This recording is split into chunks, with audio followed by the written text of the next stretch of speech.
नमस्कार छात्र मित्रों। सावित्रीबाई फुले शिक्षण प्रसारक मंडल संचलित श्रावणलाल मोदी प्राथमिक विद्यालय यहाँ से मैं श्रीमती टाले एपी आपके सामने कक्षा 5वीं हिंदी का पाठ क्रमांक 9 और 10 मुझे जानो और मुझे पहचानो इसके बारे में जानकारी देखेंगे। आज यहाँ पर हम मुझे पहचानो इस पाठ के बारे में चर्चा करेंगे। इस पाठ के माध्यम से हम यहाँ पर पाठ का परिचय तथा पाठ का उद्देश्य यह देखेंगे। छात्रों, यहाँ पर आपको अलग अलग प्रकार के चित्र दिखाई दे रहे हैं। ये चित्र आमतौर पर हम हर रोज़ हमारे घर में पाठशाला में देखते हैं।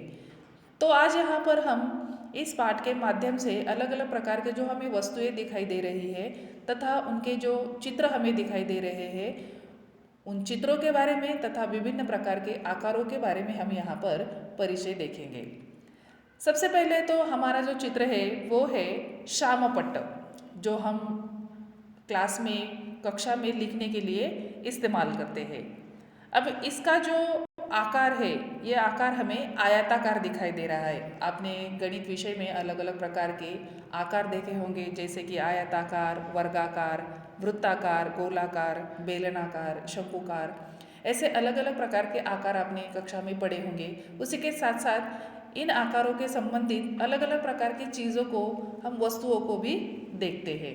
तो ये जो आपको श्यामपट्ट दिखाई दे रहा है तो इसका जो आकार है वो आयताकार है। अब आयताकार मतलब इसमें 4 भुजाएं होती है और आमने सामने की भुजाएं एक समान होती है।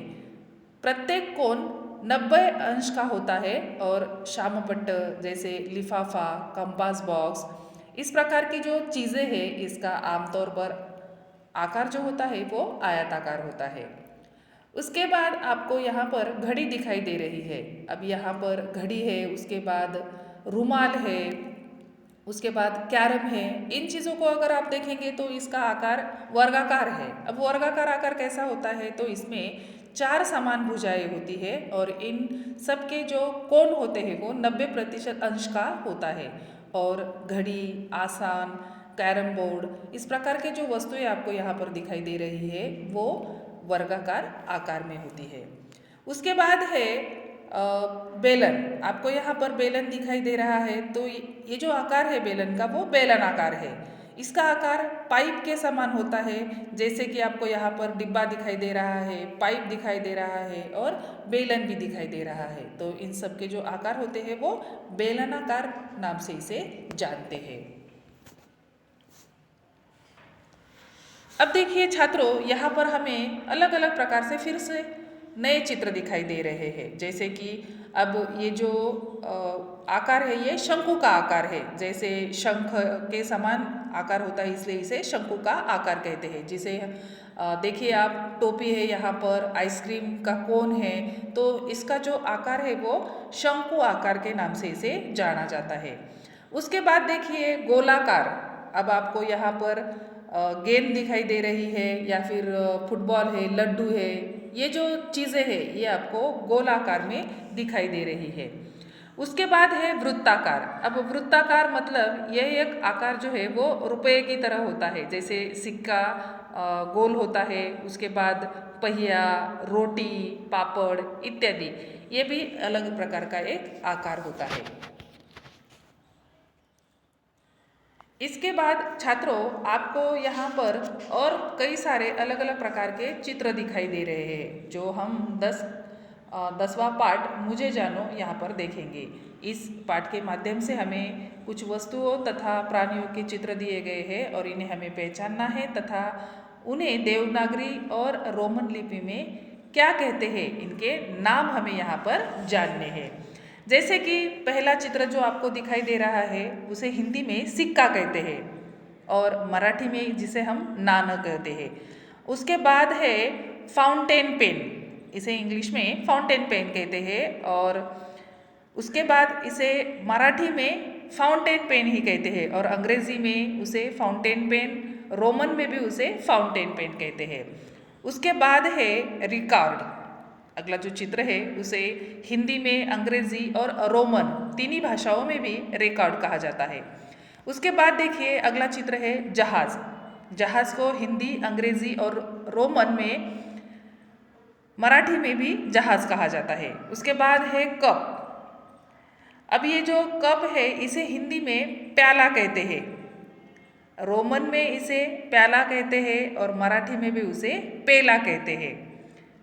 उसके बाद का अगला चित्र है ट्रांजिस्टर। हिंदी में इसे ट्रांजिस्टर, रोमन और मराठी में भी इसे ट्रांजिस्टर कहा जाता है। उसके बाद है ब्रश। ब्रश को भी हिंदी, रोमन, मराठी में ब्रश ही कहा जाता है। उसके बाद है मोबाइल, जो आपके सबके पास होता है, आप घर में उसे देखते भी हैं। इसे भी मराठी, हिंदी और रोमन भाषा में मोबाइल ही कहा जाता है। उसके बाद है तश्तरी, जिसे हम मराठी में बशी कहते हैं। आमतौर पर चाय पीने के लिए इसका प्रयोग किया जाता है, तो इसे हिंदी और मराठी तथा रोमन भाषा में भी तश्तरी कहा जाता है। उसके बाद का चित्र है पेटी, जिसे हम बक्सा कहते हैं। तो हिंदी, मराठी तथा रोमन तीनों भाषाओं में इसे पेटी कहा जाता है। उसके बाद है ट्रैक्टर। ट्रैक्टर को देखिए आप, यहाँ पर हिंदी तथा रोमन और मराठी तीनों भाषाओं में भी इसे ट्रैक्टर ही कहा जाता है। हिंदी में ट्रैक्टर कहते हैं तो मराठी में उसे ट्रैक्टर कहा जाता है। उसके बाद है कमीज। अब कमीज जो हम पहनते हैं, एक प्रकार का कपड़े का प्रकार है ये, तो इसे हिंदी में कमीज कहा जाता है, रोमन में भी कमीज कहा जाता है और मराठी में इसे सदरा कहा जाता है। उसके बाद अगला चित्र है बैल। हिंदी में इसे बैल कहते हैं, रोमन में भी बैल कहते हैं और मराठी में भी इसे बैल कहा जाता है।